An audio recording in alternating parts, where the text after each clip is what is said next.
And welcome to episode 62 of the TechnoBuffalo Show. I'm one of your two hosts for today, Sean, editor-in-chief of TechnoBuffalo.com. And I'm joined by Deputy Managing Editor Todd Hazelton. Hey, everybody. How are you doing today, Todd? I'm good. I'm getting better. Welcome back to the U.S. Yeah. Long trip. Yes, it was. It was a long trip. And of course, you come back right into Apple. Mm-hmm. Yep, I was in, just for everybody, for some background, was in Germany and Berlin for IFA last week. Sort of got delayed on the flight home. Sorta. Sorta. So spent another day out there in Europe and then got back and then came pretty much right into Apple. But cities to get stuck in, Yeah, I was stuck in Paris. So there were better, I mean, there are worse places in Earth. So it was a nice, that was okay. Yeah, so and you'd never been to Paris, so right, that was a bonus. Not that you were I have a day I can go to the Louvre. Right, exactly. I didn't get to see the Eiffel Tower or anything like that, but how can you miss the Eiffel Tower? I know. Well, I didn't think I'd have time. I just sort of got my I mean, even from a distance. Oh, yeah, good question. I don't know. I just didn't see it. No, I didn't think you were going to go ride the elevator, but yeah. I didn't do touristy things. I've never been to Paris, so I don't know how visible it is as you're driving around, but you would think that might stick out. I didn't see it, so. Huh. Yeah. All right, then. Well, we're going hard town anyway. we're going to start with Apple. Okay. So yesterday was the big annual Apple September event to introduce the iPhone 6s and 6s Plus. Mm-hmm. And that had to be one of the most underwhelming 2-hour and 15-minute presentations I've ever watched. Yeah, I agree with you. I feel like, excuse me, everybody, I'm getting over a cold. I feel like everybody, in all these months we had these rumors and leaks, and I mean for the Apple TV too. I mean, many years, and here it is. Yesterday is the big date. We're getting that iPad Pro. The new iPhones, okay, we know this are kind of generally, CS version, so small updates, and then finally the Apple TV, and so we get to see everything for the first time, and I felt very underwhelmed as well. They said the iPhones didn't change except for everything or something like that, and okay, the 3D touch seems neat. You can dig into menus and stuff like that. We'll move away and we'll come back to the iPhones. The iPad Pro, just an expensive, huge tablet. I just don't understand. $799 for something with 32 gigs of storage. Okay, it can multitask, but we were just talking about this before the show. Go buy a Surface Pro 3 or a Surface 3, and we were joking.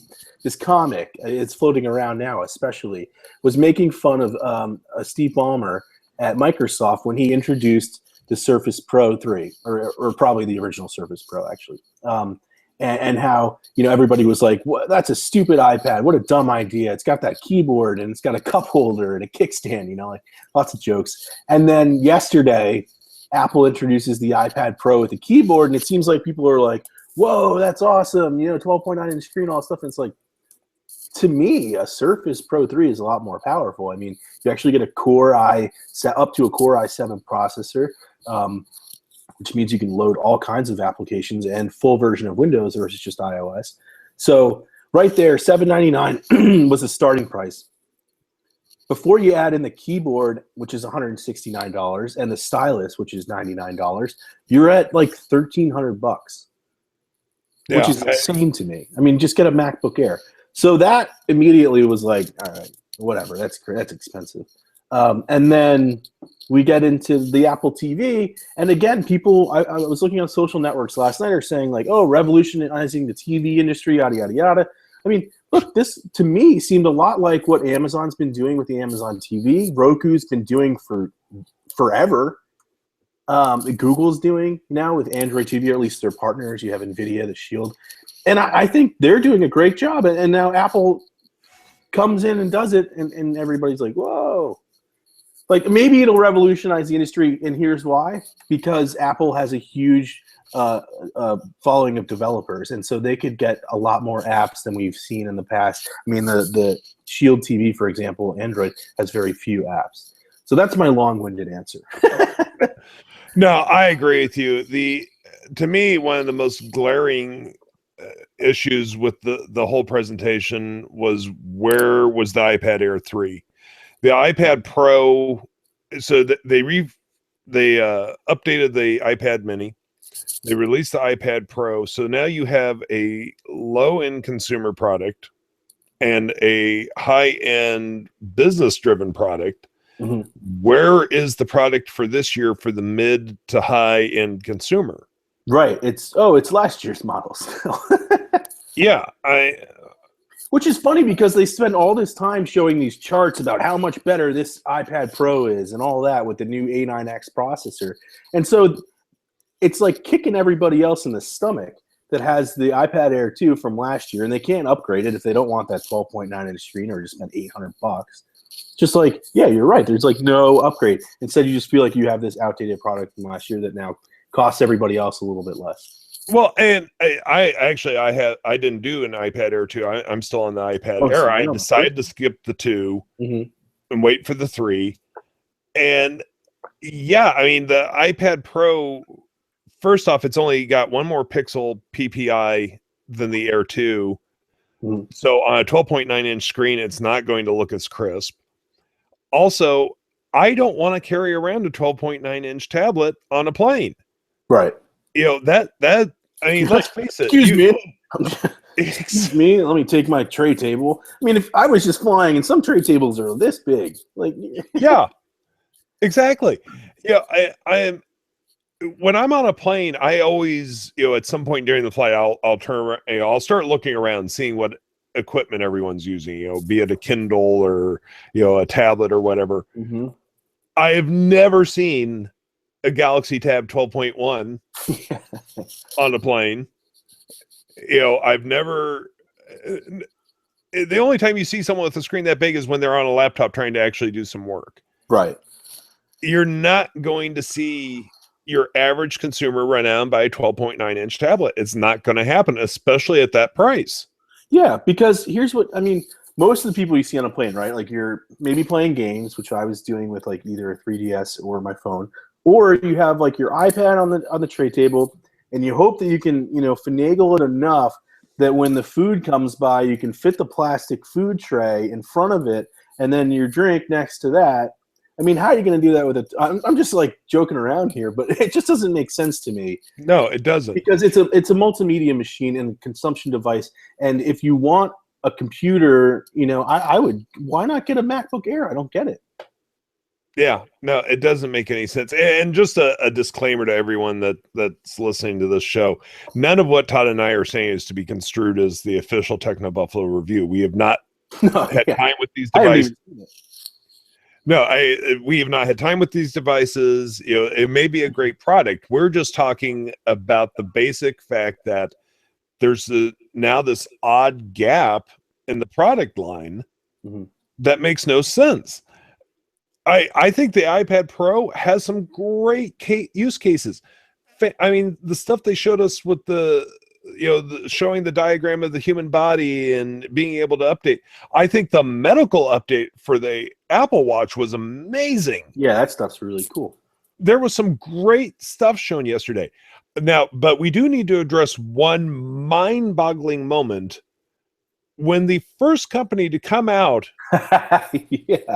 and state support for the iPad Pro was Microsoft. Which was mind-blowing to me because here you are, they've been trying to push the Surface, but you can see now that Microsoft is very much about services too, and getting Office 365 subscriptions out there, use it on all your devices and sort of go that route as well. And then I'm sure they'll say, hey, you want to do it a little better, do it on a Surface Pro. But it's weird to me, that all of a sudden you have Microsoft, these two are battling, come out there and say, hey, we have, awesome support for this. And then Adobe showed some cool stuff too.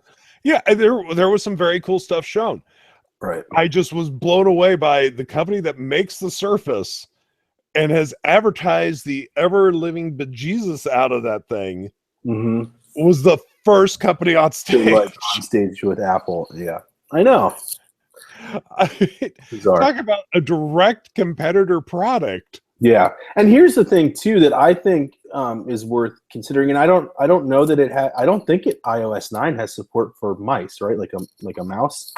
I don't believe so. No. Which is, for me, we were talking about this in earlier episodes. I've been looking for a tablet that I can actually like do work on, and I think Android can get me there with all the Google stuff we work on. Surface gets me there, but the keyboard I don't like. But I always need a mouse, and now Android natively supports Bluetooth mice, so you just add it and you've got a cursor on your screen, whether it's a phone or a tablet. And I still can't believe that iOS is leaving that out, as if to say just touch the screen all the time. And that's not actually something I want to do when I'm trying to type and move my cursor around, and I don't know. Yeah, no, it was a very, very odd day. And as for the iPhones, I mean, yeah, they were S's. Yeah, I don't think I've ever owned an S iPhone. I have, not out of choice. Oh, right. I lost my iPhone 5 in England and ended up with a 5S. And I had a 4S because that was the first iPhone on Sprint. I will not be getting a 6S Plus. I don't see any need for it. Unless, of course, I lose my 6 Plus. Which is not in the plans, folks. See, I have an upgrade, so like, and I have 2 lines where they cycle for upgrades, but I mean, this is a longer conversation, one we've talked about here too, but I don't think I want to do these upgrades anymore. I think the industry's moving away from them. I don't know that I want like a 2-year contract. Well, and I'm kind of afraid of that. We have a question here from Sachin Bahal that's very relevant to that. Are any of you guys interested in Apple's iPhone upgrade at all? Or are you guys going to continue to buy the iPhone the way you did it before? First off, I don't think we have enough details on the upgrade program. It sounds like it's like $30 a month or whatever. And $30 a month, but you get to upgrade every year. Every year, yeah. I don't know. There's something in there we didn't hear. Yeah, it was a very odd situation. So I need to see the full details of that upgrade program before I would even think about it. That being said, I would rather just buy my phone outright. Yeah, I was going to say, I'm with you. I'm not big on the idea of to me, it feels like I'm renting something. I don't need another $30 bill. I'll just buy it outright. Yeah. But I'm not sure I even want to do that. I mean, I guess I could sell the 6 and then buy this one outright. For me, unlocked is big, at least for travel. Although this time I used Project Fi, I didn't even get a SIM card for my iPhone. Which was awesome. It ended up costing me $6 for my week in Europe, which is pretty incredible. That is amazing. But anyway, so I would rather not do the upgrade program because I feel like, to me, that's sort of like, oh, I'm renting the phone and then they give me another one and then I'm renting it. And I don't want to do the contract again because I don't, the carriers these days, who knows where we're going to be in 2 years. They're all kind of bumping around. And then I guess I would buy it outright, but it's expensive, so I'd have to sell mine, and I'm not sure I want to sell it and then pay the difference. I would say I liken this to like a car leasing program. Yeah, exactly. Yeah, I've never been one to lease. Right, yeah, we both have our cars. I don't know. It's just, I don't think it's for me. I know that in the past with 2-year contracts, carriers just buried in that cost, that rental, that $30 fee every month. And now it's just sort of exposed more, and you have these options like AT&T Next, the early upgrade programs. T-Mobile started with Jump, and now Apple has their own. But I don't know. I like the idea that their rental is a fully unlocked device, though. Right. Well, I think we also needed, and you've mentioned it briefly, but we definitely need to address the Apple TV. After a 3-year absence, it was finally updated. Mm-hmm. And actually, just as I said that, 94 Keegan asked, is the Apple TV worth upgrading to? That's going to be a really tough question. There's a lot of interesting things going on there, but there is nothing there except for one feature, which I'll get to in a second. There is nothing there that I have not seen elsewhere. That one feature, though, is what did they say? and it backs up and puts on the closed captioning. I thought that was a very cool feature. Oh, that was. And yes, you can ask Siri to look up news and all that. All they did was they took away you using your phone in your hand and put it up on the television screen. Yeah. Yeah. It's the same difference. But more than likely I'll end up getting one. I'm the streaming guy. I have to test this stuff out. That being said, I see no reason to get a 64 gigabyte version. I don't fill up my 32 gigabyte iPad. I'm not going to fill up a 32 gigabyte Apple TV. It's just not going to happen. Especially because it's sort of left in your home, so you can stream a lot of things. It's just, I think the storage is going to be for games, is my guess. Yeah, which primarily. Okay, great. They've added gaming. Can you imagine? And yes, I know you can go out and buy third-party game controllers. Taking third-party out of that, do you see yourself playing a lot of games with that remote? No, and I think no. Like, I'd rather just turn on my PS4. Yeah, the Apple TV was very definitely not a jaw dropper, and I think after a 3-year absence, it kind of needed to be. There are so many streaming options out there now. You know, like you said, with the Fire TV, Roku is killing it on channel selection. I mean, there's over 2,000 channels on Roku now. Although some of them are of questionable quality.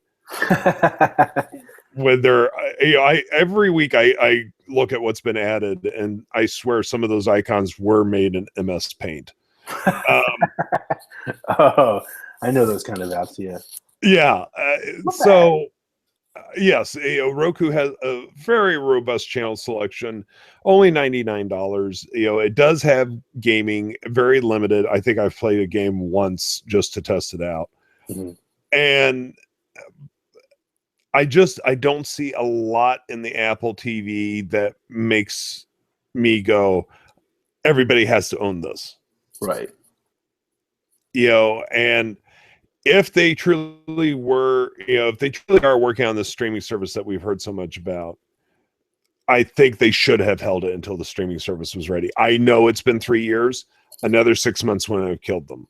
Yeah, I know. I think it would have been more compelling to say, oh, and you can do this that nobody else can do.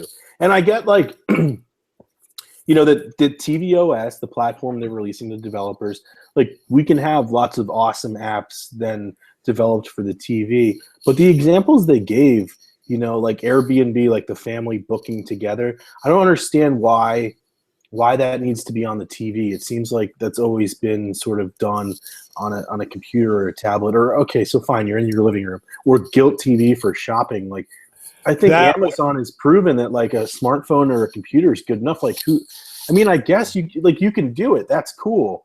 But who's actually going to do it? That's the kind of thing I'm confused about. And like the other app, that was so bizarre. And then the fact that look how much detail you can see in the zigzag stitching on this app. What? Why are we talking about zigzag stitching? I don't care. Yeah. And Guilt, like, who uses Guilt anymore? I thought that the service was dead. I can't remember the last time I heard anyone even mention Guilt. That's weird too. And then we'll just close out the Apple section by stating that both Todd and I thought it was the boy band One Direction coming out. I was like, that's weird. And once they lifted the curtain, I was like, oh no, it's One Republic. I don't know why we both thought it was One Direction. I don't know. I didn't know there was like a difference. I don't think I ever like listened to either that much. So I was like, oh, that doesn't look like a boy band. We have a lot of questions about Apple, and we will get to those during the question and answer session, but I do want to touch a little bit on IFA since that was the big event last week and we didn't have a show last week. So Todd, you were at IFA this year. What were the big things that got you excited? I think definitely saw the trend of low-cost phones continue. So Alcatel had several of them. Alcatel One Touch, rather, had like 4 or 5 that I saw. All that they're saying are going to be under $200 when they hit the market, or $250 at the high end, which is pretty crazy. So that was neat. I didn't make the Huawei event because it's a lot of running around town. So Sony was neat. I thought it was kind of weird that the Xperia Z5 didn't feel like that big of a flagship upgrade, and rather their 4K version of that phone, I think it's called the premium, right? All these phone names are lost in my head now. But the premium version, they didn't really even show it. They just had it like glued to the wall, which is crazy. So like I was like, okay, the display looks awesome, but like, is this proof of concept, or is like the phone actually working? Like, it wasn't in the demo stations. Yeah, no, that was very odd. That phone's not going to come out for a long time. I can be wrong. But I feel like they might want to have done that to say like, oh, first, like we beat Samsung, like we're Sony, we have these displays and stuff. So, what else? I thought it was cool though that we're moving in that direction, whether we're actually going to use 4K or not. I thought the Gear S2 was really great. I spent a lot of time with that actually. Samsung gave us plenty of time with it. The rotating bezel is really nice and smooth. It's a great way, I think, better than I'm still wearing the Apple Watch. I think better than the crown on the Apple Watch because look, you're gonna block the screen a little bit, which is what Apple has said. Why they put the crown on the side, but it was just really smooth. Ties in, which powers it, was great. There were enough apps, not a lot, but enough apps, for news and weather and sports. The one thing I'd say I'd complain about was that you still need to use, it sounded like the default text messaging app, like on Samsung's phones. And I use messaging. And I'm not sure how that's like Google messaging or Messenger or whatever it is for text messaging. And I'm not sure how that's going to work on the other Android phones that are supported by the Gear S2 because it doesn't require a Samsung phone this year, which is pretty neat. That is 4.4 and above. But they didn't give us pricing, which is kind of hard to deal with because, like, I can't make a final. I mean, I wouldn't give a final until I actually used it for a long time, but a final judgment on like whether this is that exciting until I find out how much it costs. Like, if it's $800, it's not going to be. But if it's $800, I'd be like, well, not that great. Right. But it was really premium. I think the oddest thing to me, didn't Sony say they were going to scale way back on phones? Yeah, that's the other thing. They said like, oh, we've got to figure out mobile because they haven't figured it out recently, and they're losing money there. And so what they do this year, they did Xperia, and this is just on the high end, Xperia Z4, Xperia Z4V, which I don't think has even hit Verizon yet, Xperia Z5, Xperia Z5 Compact, and Xperia Z5 Premium, or whatever the heck it's called. And that's just the expensive phones. Yeah, I know. They've released a bunch of lower-end phones. If that's scaling back, yeah, what were their original plans? Yeah. But I also thought it strange that HTC wasn't there. I mean, I'm kind of used to seeing HTC at these shows. I guess they just don't have anything to really talk about right now. But they have an event coming up, I think, that was announced while I was there, right? Right, yeah. I don't know where it is, though. So there's that. Huawei, like I said, I didn't get to see it, but that phone seemed interesting.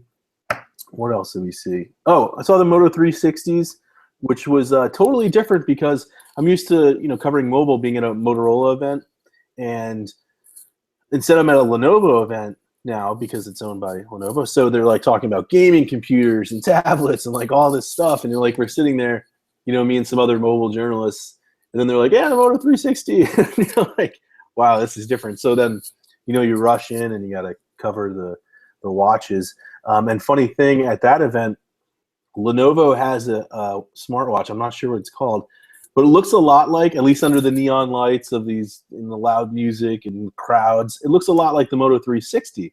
So I rush over to the stand and I'm filming it and I'm like, this can't be it. It's got Lenovo branding on it. And so I stop filming and I look around and there's like a Moto 360 table behind me. So I jump over there. But so Lenovo has a smartwatch too. Not even sure what powers it, but it looks a lot like the Moto 360. There's a lot of stuff going on at IFA. And the funny thing is with IFA too is like you go to the trade show or the show floor for press conferences and stuff, but you're also going all around town. Excuse me, and they go. I mean, I think Lenovo's press conference went to like 9:30 at night, so it's a long show. Yeah. Good grief. Well, we're going to jump into the questions because we are getting a ton of them, and I want to get through as many of them as we can. And these are all over the board, folks. So let's see here. From Benjamin McDonald, is the OnePlus One still a good buy for $270 USD, 64 gigabytes? I would say so. I think so. I would also look at the Alcatel One Touch 3. That's a really nice, or Idol 3. That's a really nice phone. I've played with it in my hand several times. I haven't actually used it for a long period of time. I would look at that. I think it's priced around the same. But otherwise, yeah, I mean, OnePlus One's fine. You and I kind of fell out of love with it after a little while, but $270 is a little better than what we paid. Yeah, no, $270 I could see doing.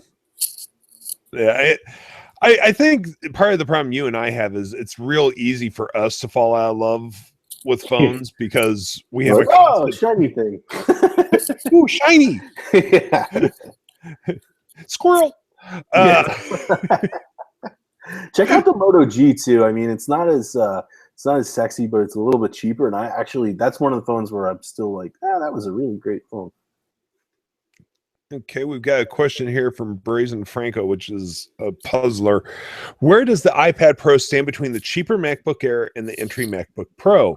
Will the Air get axed in favor of the more expensive and weaker MacBook?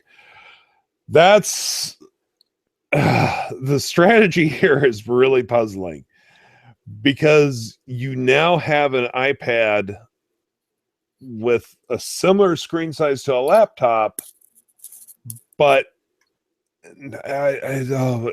this is going to be one that's going to be interesting to see how it shakes out. I figure it's going to probably take 2 years for it to shake out. Yeah. I think Apple is moving towards axing something. I don't know what yet. Yeah, because you have to wonder, like MacBook Air and MacBook are sort of right there together, but I think, in my opinion, the MacBook is just as underpowered. It wouldn't cut it for me. The MacBook is an oddity in my opinion. I think it's a beautiful computer. To look at, it's gorgeous. Yeah, like that's nice. Just don't actually try to use it for anything.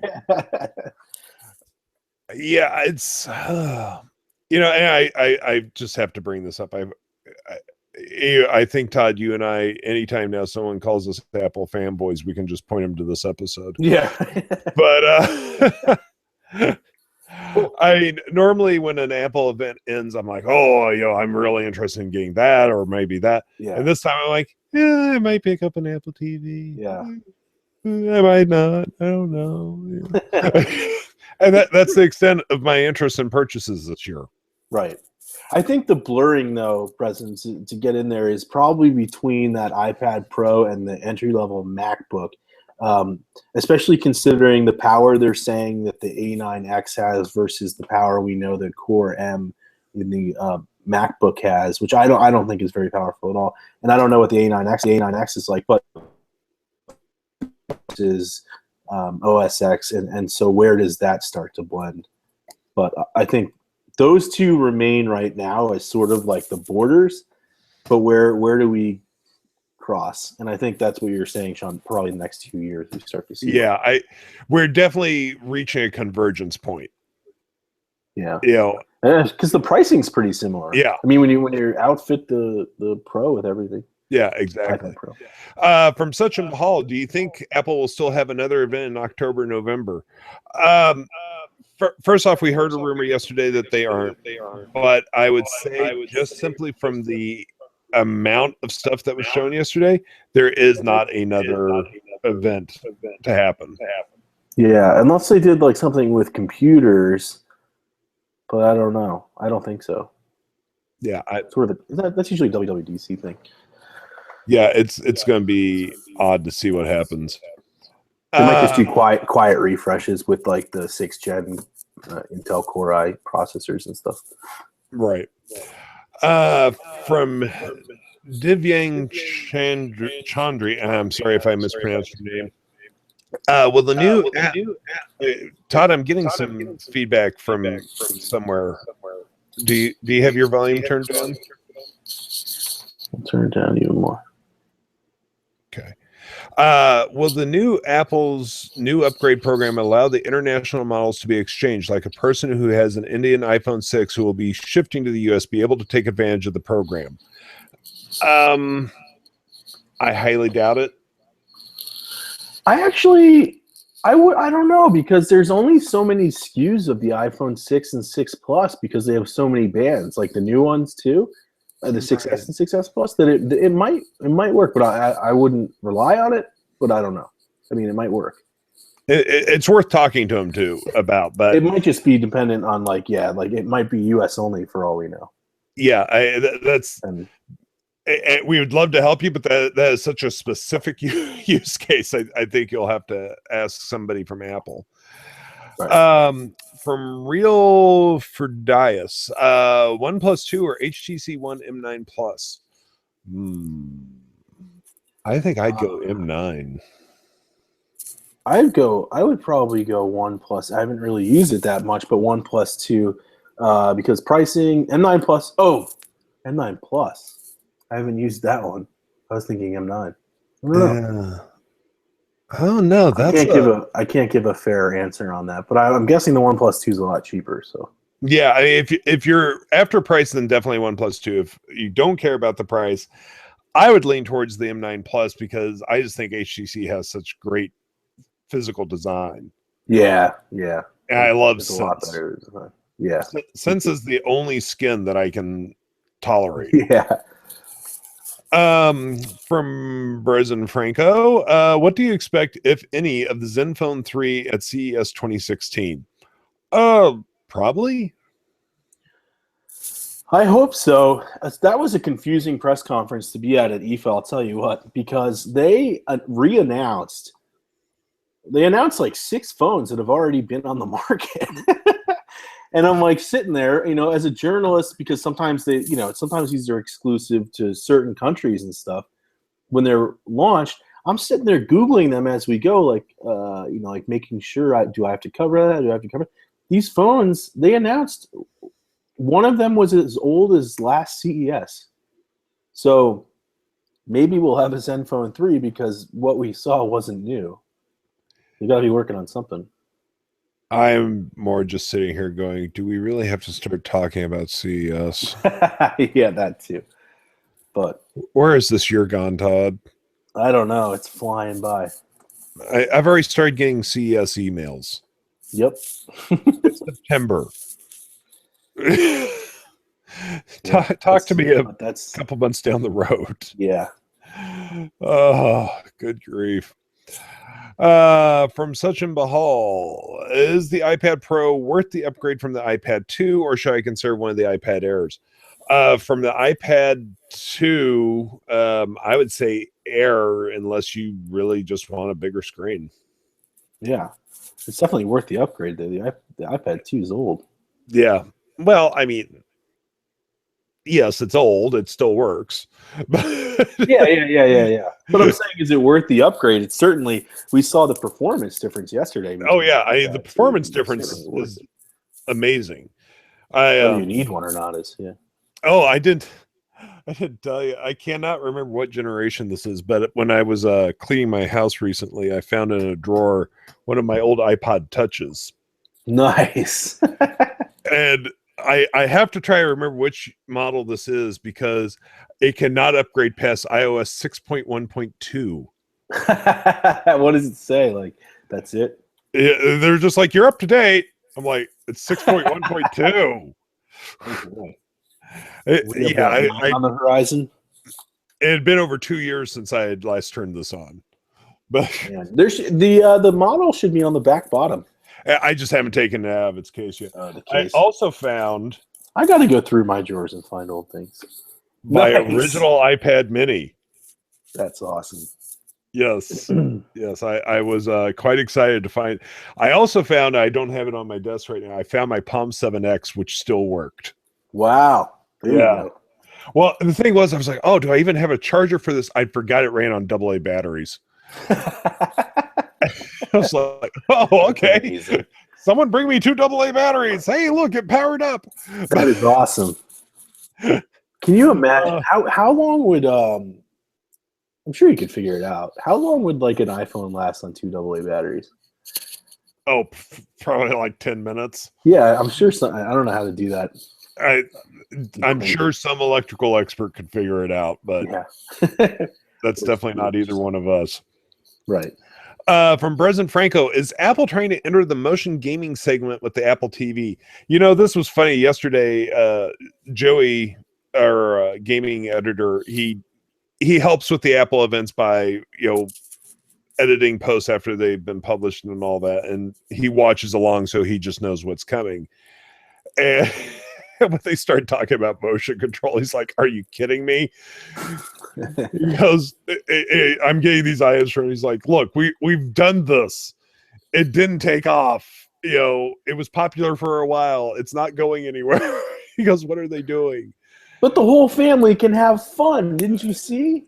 Oh, the where Joey killed me, and I cannot repeat verbatim what he said. It was brace a body part. We've got screensavers. Oh yeah. I can't believe they talked about screensavers. The fact that they brought up screensavers is a selling point for the Apple TV. They're like high definition recordings. Good grief. Oh, that was something else. From Brezen Franco, and this is one that I'm very curious about. Is the Apple Pencil technology all behind the pen, or is it like the Note split between the pen and the screen? I think it has to be split. Because the screen has to be able to detect, like it was saying that, it can tell what angle it's at or how much pressure you're applying. The only way that pressure, yes, there could technically be a spring in there that the amount of the pen tip being pressed would tell it the pressure. But I think since they said that the iPad Pro had this 3D touch, which is a horrible name, has this 3D touch, that I think it has to be a mixture between the pen and the Pro. I did want to mention one thing. I found it hilarious that the only way to charge the pen is to suck power out of the tablet. Yeah. Hopefully it's not that much, but it's crazy. I was like, okay, wait a minute. The only way you made this chargeable was to plug it into a device that you're already going to be wondering about how much battery life it has. Yeah. And since when does all day mean 10 hours? I think they're thinking like all day work day. No, I know, but I'm just like, let's not call that all day. And I don't disagree. Yeah, that's like the a quarter terabyte hard drive they said a couple years ago. Forgot about the quarter terabyte. It's 250 megabytes or gigabytes. That had to be the funniest naming of a size ever. A quarter terabyte. Oh, good grief. Let's see here from Kema Trekesh. Todd, does the iPhone 6S or 6S Plus have 1 gigabyte or 2 gigabyte of RAM? Lots of contradicting reports all over the internet. I can tell you why there's contradicting reports, because Apple doesn't tell us how much RAM anything has. Usually the best way we can find this out when we find out is when a site like iFixit does the teardown. Yeah. And then they identify the modules. Otherwise, excuse me, until then, it's sort of up in the air. No, unless somebody gets a confirmation from Apple, but Apple never talks about that either. So Apple never reveals the RAM on phones or tablets. It just doesn't happen. Yeah. So yeah, and like Todd said, until I fix it or someone else tears it down physically, we will have no clue how much RAM these devices have. Yeah, because Apple is locked in this concept that specs don't matter. Yeah, as long as it works. But I mean, people care, so why not just add it? I think they're afraid that people are going to be like, but this has 4 gigs and this has 1. Oh, I can't. Why would I get 1 gig? And I agree that with Apple on that front, that it doesn't necessarily matter on iOS. I mean, they've done a pretty good job. Yeah. From Sachin Bahal, Todd, what was your favorite thing from IFA 2015 and why? The flight home. No, I'd say the Gear S2. I went, I guess the Huawei watch, which was really nice for Android Wear. But I technically, I guess I saw that a little early and then covered it from IFA. But from what I saw at the show, the Gear S2, I think I went into it thinking, oh, Samsung's Tizen devices have been okay, but blah. And then I walked away from that meeting like, okay, I would totally wear one of those. So I think that was probably my favorite thing. From Brezen Franco, do you think the pen will work on the iPad Air 2 or iPad Mini 4? I highly doubt it. Probably not properly. Yeah. Yeah. I think it's all going to come down to how much of it is in the iPad Pro itself compared to how much is in the pen. Yeah. Because I think if it did work with the other two, well, I guess there's two ways of looking at it. If it did work with the other two, they might have said that because then they could sell more pens. But they might not have said that too, so they can sell more iPad Pros. I guess we'll have to find out. I'm going to guess it doesn't work properly though. That would be my guess as well. From Manav 9900, are you happy about what you saw in the keynote, or would you want something else or something different? That's a tough one. Yeah. I think we were disappointed. I don't know if we were unhappy. Yeah, I think we knew so many rumors seemed to be right going into it that we sort of had a really good idea of what to expect. I think I expected more from the Apple TV. It just didn't feel as groundbreaking, and I suppose maybe that'll come later with a service that they can activate. And again, I haven't used it, so maybe a lot of this is that it felt kind of boring because we've been hearing about it for so long. But once we use the products, we'll be a little bit more revitalized and be like, oh, okay, this is actually pretty cool. Or I can see where this is going. Like 3D Touch is actually awesome. I don't know. I haven't used it yet. But right now, I just don't feel like I was as impressed as I have been in the past. Yeah. From Brezen Franco, Benjamin McDonald. Read the wrong name there. I'm using a Moto G first gen, and I am looking for a new phone. It's slow as a word I cannot say on a clean show. My price range is $300 USD and down. I want as stock experience as possible. Love the show. The new Moto G. Yeah, I love the new Moto G. And he's not kidding. He really loves the new Moto G. Yeah. Like, oddly enough, I was using it as my daily driver past the review period because I was just like, this phone is awesome. I mean, it's the processor, and I forget it off the top of my head, will certainly probably start to get sluggish and everything as you load up apps and use it for a long time. Might eventually get as slow as your first gen. But for the price, it's pretty sweet. I mean, I would just go with the more expensive model, which I think has 2 gigs of RAM, and then, you should be good. And then you're well under your budget there. Yeah, definitely. Let's see here from Brezen Franco. We're going to be wrapping up here pretty quick, folks. Wouldn't it be possible to get options given by 3D Touch on the iPhone 6 by simply tapping and holding with 2 different delta times for the pick and pop? I think what he's just for different times, like the phone would recognize sort of as it does on Android, like when you want to change the background. Yeah. Say you want to change the wallpaper, you just hold down for a little bit longer. I think, that would make sense, but it's just Apple's sort of doing it differently. And I saw a lot of people saying yesterday, like, well, Android's been doing this sort of. And yeah, it sort of has. But if you haven't used an Apple Watch or a Force Touch on a MacBook, and you can tell why they didn't use Force Touch. Maybe it works differently on a MacBook Pro. It does feel like it has this extra push, so it is different than that long hold.